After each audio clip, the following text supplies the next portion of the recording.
mu Rwanda. Leta y'u Rwanda irahakana ibirego by'uko ifite uruhare mu bibazo by'ihungabana ry'umutekano mu gihugu cy'abaturanyi cy'u Burundi.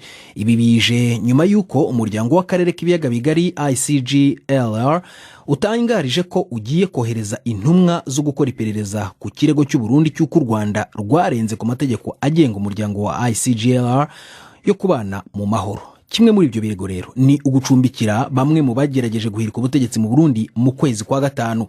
U Rwanda ruvuga ko aya makuru ari ibihuha. Navuganye na Olivier Nduhungirehe, umuyobozi mukuru ushinzwe imiryango mpuzamahanga muri Minisiteri y'Ububanyi n'Amahanga, avuga ko igihugu cye ngo nta ruhare gifite mu bibazo biri mu Burundi.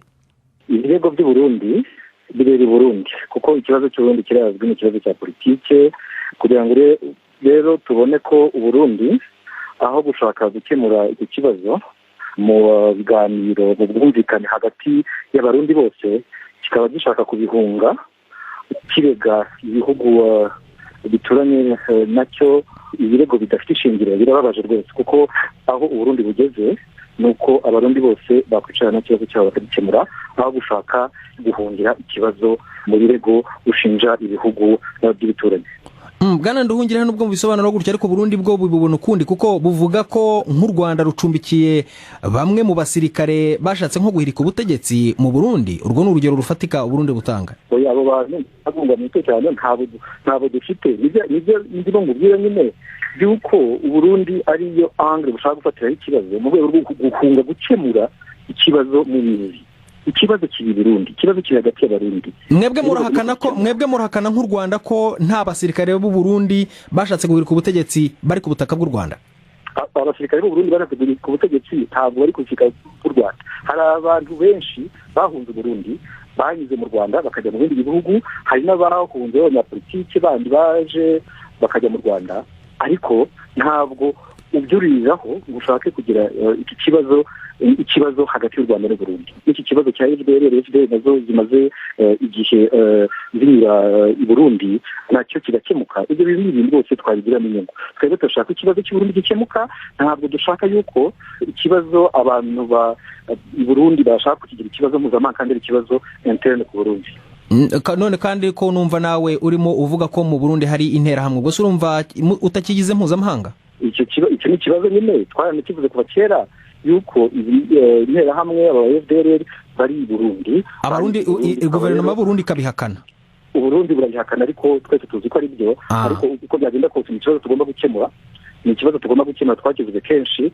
Ibyo ngibyo rero bishobora kuboneka nko kwitana ba mwana, kuko nubwo u Burundi buhakana ko bufite interahamwe, namwe murahakana ko mufite abasirikare bashatse guhirika ubutegetsi bw'u Burundi. Ntabwo ari kwitana ba mwana. Ikibazo reka nongere mbisubiremo, ikibazo tuzaho cyaturutse ikibazo u Burundi bugomba kugikemura. U Rwanda rero rukaba rwiteguye rwose gukomeza kureba ukuntu rwafatanya n'abandi ngo icyo kibazo gikemuke. Nigikemuka kugira ngo ibindi bibazo byose bizabonera igisubizo. Ariko kuki u Burundi bwahitamo kuvuga u Rwanda, Bwana Nduhungire? Kuki butavuga ko hari abari muri Kenya cyangwa muri Kongo? Kuki buvuga u Rwanda? Murapfa iki u Rwanda n'u Burundi? Ni ukwibaza abarundi, kuko abarundi twagiranye umubano mwiza mu myaka ishize, kugira ngo ikibazo nk'icyo ngicyo ni ukukibaza abarundi, kuko nibo bashinja u Rwanda, ntabwo ari twebwe. Ko bimwe mu bisabwa n'inama y'abaminisitiri bagize uwo muryango ari ukohereza komisiyo yo kuza kugenzura ibyo birego by'u Burundi mu Rwanda, muzemerera iyo komisiyo kwiza ku butaka bw'u Rwanda kubigenzura? Icyo cyemezo ntabwo kiza gifatwa. Inama y'abaminisitiri u Rwanda rwari ruyirimo yabaye ku itariki 25 Nzeri. Icyo cyemezo muvuga ntabwo kigeze gifatwa, kuko ariko cyarasabwe. Iriya tangazo mwabonye ni itangazo ryashyizweho umukono n'umunyamabanga nshingwabikorwa wa ICGLR adakurikije icyemezo cyafashwe n'ibihugu. We ni umukozi bashinzwe gushyira mu bikorwa icyemezo cyafashwe n'inama y'abaminisitiri. Bikaba rero ari ibintu bibabaje. Twandikiye ibihugu byose bya ICGLR tuvuga ko kiriya cyemezo ari imfabusa, kuko kidakurikije ibyifuzo cyangwa se icyemezo cyafashwe n'ibihugu bigize ICGLR. Uwo ni Olivier Nduhungirehe, umuyobozi mukuru ushinzwe imiryango mpuzamahanga muri Minisiteri y'Ububanyi n'Amahanga. Twagerageje rero gushaka uruhande rwa leta y'u Burundi, ariko ntibyadukundiye mbere yuko tuza muri studio, gusa turacyagerageza n'ibidukundira ejo tuzagerageza kuvugana nabo. mu makuru yacu y'ejo twabagejejeho ikiganiro twagiranye n'umuyobozi mukuru muri Minisiteri y'Ububanyi n'Amahanga w'u Rwanda wahakanye ibirego u Burundi bwagejeje ku muryango w'akarere k'ibiyaga bigari ICGLR by'uko u Rwanda rufite uruhare mu guhungabanya umutekano w'icyo gihugu. ICGLR yavuze ko igiye kubikoraho iperereza, ariko Bwana Olivier Nduhungirehe ahubwo yareze u Burundi ko bucumbikiye abarwanyi b'umutwe wa FDLR urwanya leta y'u Rwanda. Uyu munsi rero twavuganye na Minisitiri w'Ububanyi n'Amahanga w'u Burundi Bwana Alain Nyamitwe washimangiye ko u Rwanda rufite uruhare mu guhungabanya umutekano w'icyo gihugu cye. Felenga Kwaya yabanje kumubaza aho Burundi bushingira burega leta y'u Rwanda.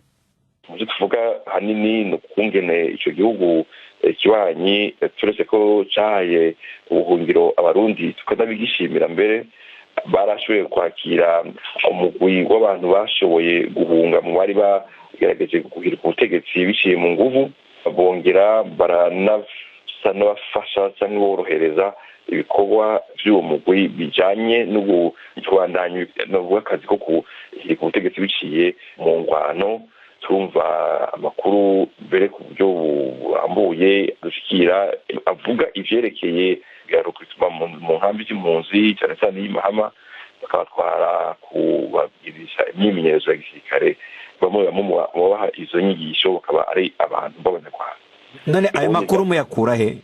Uburyo ni bwinshi, ariko icyo nakubwira kimwe ni uko hariho abarundi bafashwe igihe kitariki 10 z'ukwezi kw'indwi bateye muri komine Kabarore iri mu raro rw'igihugu cy'u Burundi. Ndetse n'ivyo erega mu nkambi y'impunzi no mu gihugu cy'u Rwanda muri rusange abarundi bose bafite umutima umwe wo konona cyangwa kugira rero turaroha amakuru atubwira ivyo byose twasaba n'umwana twavuga tuti twebwe turafite amakuru, ariko rero tubaza tuti umuryango n'umuryango umwe bashaka kurungika umugwi w'abahinga ukaza kubiraba. Abantu bari mu Rwanda mu bashatse guhirika ubutegetsi aho ngaho mu Burundi abahari ni bande?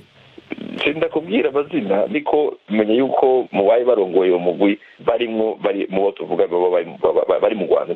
Ntizo nakekereza kuko ivyinshi dufise birabikwemeza. Mbere yuko mujya kurega aho ngaho muri uwo muryango, kuki mutabanje kushyikiriza ibi birego byanyu leta y'u Rwanda kugira ngo mubabwire muti dore ubizi gute ko bitashyikirijwe? Nibyo narimbajije kugira ngo bidusobanurire. Turabishyikirije neza cyane, turabishyikirije igihugu nk'uko biteza gukorwa. Hanyuma kibabwira iki? Nta nicyo turaronka gushika ubu. Icyo tuzi ni uko twatayitanze iyo mitahe gushika ubu nyakaba atanyishu irashobora kuza. U Rwanda narwo rurabarega yuko mufite abantu bo muri FDLR cyangwa interahamwe aho ngaho mu Burundi, nabo barabarega? Ibyo barabivuze kabiri.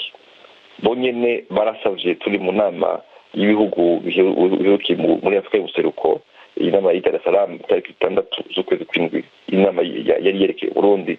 Baravuze bati turasavye yuko umugwi w'abahinga bo muri CIRGL hamwe n'undi mugwi urabe ivyekipereza bo muri iyo cyaha muri nyene ko bogenda i Burundi kugenzura ivyo bintu bakaduha icegeranyo. Kandi u Burundi ntabwo bigize buvyanka, hashize imisi 4 gusa iyo migwi uko ari 2 yari Burundi, kandi yarakoze akazi imisi 3-4 irataha. Jewe nta cegera ndabona, ariko ndakekereza cyane gose yuko atantera hamwe bahasanze. Leta y'u Rwanda ivuga ko ibi ni ibintu murimo muritwaza gusa byo guhunga ibibazo, ku kibazo mufite aho ngari ikibazo cya politike ko mugomba kugikemura mutagombye kugihirikira ku baturanyi. None ni kihe gihugu kitafise ibibazo bya politiki? Ibibazo bya politiki vyamaho, ni nacyo gituma haba inzego za politiki. Rero ntiduharira ko atabibazo bya politiki dufise mu gihugu. Ibibazo bya politiki mu gihugu birahari, inyishu zaratowe kandi n'izindi zibanyanza zitorwa. Ko leta y'u Rwanda ivuga ko ibyo mwifuza by'uko hari abantu bajya kujya gukora iperereza, iryo tangazo bararifata nk'impfabusa, ntago bazabyemera. Twebwe twaragisavye, abashikiranganje bari baraho bafatiye ngingo bavuga ati koko iyi ngingo yumvikana. Niba gihugu kimwe kibuze kiti twebwe iryo tangazo ntituraba amakungu arabona, twebwe tuvuga tuti niba koko ataco biyotsa atinyiki. Kuko natwebwe baravuze bati dushaka kurungika uwo mugwi uraza twigeze kugara umuryango.